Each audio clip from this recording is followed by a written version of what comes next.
زما خواږو عزتمند ورونو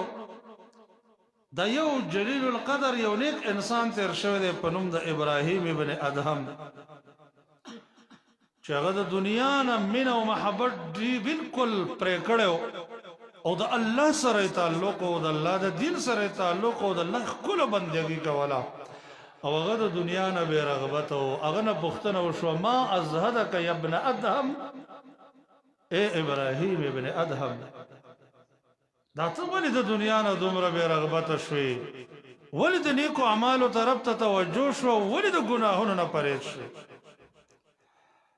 هغه وفرمایل چې زه دریو کارونو کې مې سوچ وکړه دریو کارونو کې دې دریو کارونو ما نه دنیا پرېښودله او زه د دنیا نه بې رغبته کړم او آخرت طرف ته مې توجه وه هغه درې کارونه څه شی دي اولنی وایي رأیت القبر موحشا ولا مؤنس مرید ما اول دی قبر کې سوچ وکړ چې دا قبر د وحشت کور دی د یوازیوالي کور دی د چنجو کور دی دا د تورتمونو کور دی دا د یرې کور دی دا د عذابونو کور دی دا د نکیر او منکر سره د ملاقات کور دی او ما سره د مینې ملګری نه و نو ما وویله چې دې له د مینې ملګری تیارومه زما قدرمن او عزتمند ورونو یقیني خبره ده چې خبر د یوازیوالي کور دی دې کې بل هیڅ ملګری فایده نه رسوي دلته یو ملګری پکارېږي یو ملګری څرنګه چې حدیث کې راځي نبی کریم صلی الله علیه وسلم فرمایي وایي د بني آدم درې ملګري دي یو ملګری انسان ته وایي چې انسان زما ستا سره په ژوند کې ملګرتوب دی چې ژوند ختم شو زما او ستا ملګرتوب ختم شو دویم ملګری انسان ته وایي چې انسان زما او ستا ملګرتوب دی کله چې بادشاه ته پیشي وه هغه وخت کې به ځان لی زه د تا سره ملګری نه یم د انسان دریم ملګری انسان ته وایي انسانه ژوند کې مې ستا سره ملګرتوب قبر کې ملګرتوب حشر کې ملګرتوب تر څو چې مې جنت ته رسولی نه یې ملګرتوب به ختم نه وي هوښیار انسان هغه دی چې کوم ملګری همیشه ملګری د وفا والا ملګری هغې سره صحیح تعلق قایم کړي او چې نیمګړی ملګری هغې سره ګزاره حاله تعلق خو زمونږ معامله الټه ده موږ نیمګړي ملګري له غاړه ورکړې ده ابدي ملګری زموږ نه پاتې دی د الله نبي بیا د هغې بیان کوي د انسان اولنی ملګری د انسان مال دی مال انسان ته وایي چې زما او ستا ژوند کې ملګرتوب دی چې ستا دا ژوند ختم شو دا د غرور زندگی ختمه شو دا د دوکې سترګې دي پټې شوې دې وخت کې زه ستا نه جدا یم مو دغه وخت کې مال وارثانو ته انتقال شي د ده پکې سوا د یو څو ګزه کفن نه علاوه د بل څه شي حق نشته تکفین تجهیز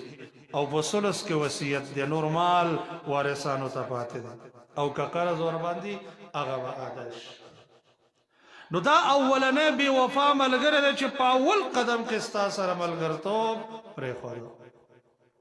هغه مال چې د هغې دپاره موږ او تاسو شپې ورځې چوګیرو په دشتو بیابانونو کې ګرځو په هغې وجه باندې زموږ نه مور او پلار خفئ ورونه خفئ یاران دوستان خفئ ذرې ذرې د هغې د وجې نه ډېر کرتې رسوایانو او شرمونو ته ور وړاندې شو خوله خوله شو ذلتونو ته ور وړاندې شو د دنیا کنجو کنار ته زموږ او ستاسو سفرونه وشي بلکې ډېر ورپکې د حلال او حرام هم پروا ونه لري او یو لوی ګند راجمع کړي هم دې وخت کې اول قدم کې در سره دا بې وفایي کوي د دې سفر په اولني پړاو کې ستا سره بې وفایي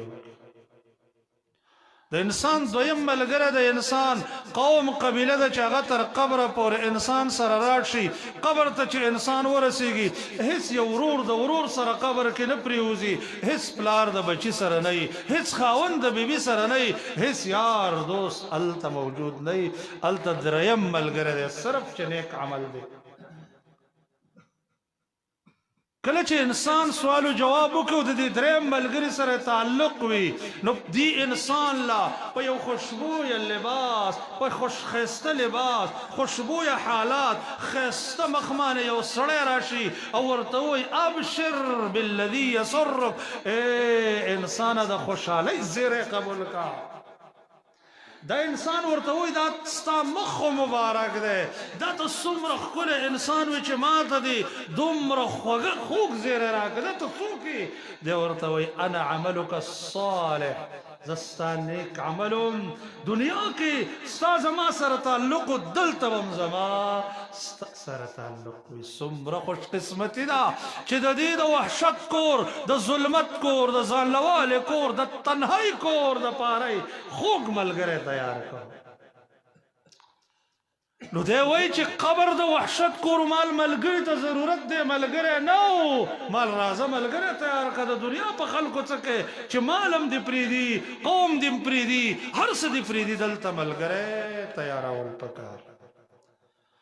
زما قدرمنو عزتمند ورونو یقینا قبر د دومره هیبت کور دی چې د الله نبی صلی الله علیه وسلم یو ځلې په داسې حالت کې راغلی چې یو مړی دفن کېده لا دفن شوی نه و چې د الله نبی د قبر په غاړه کېناسته د سترګو نه دومره اوښکې لاړې فبکا حتی بل الثرى وقال لمثل هذا فاعدوا یا اخواني د قبر په غاړه کېناسته دومره وژړلې چې لاندې خاورې د الله د نبی په اوښکو باندې لوندې شوې او بیا یې وفرمایل ای ورونو د دې حالاتو دپاره تیاري وکړئ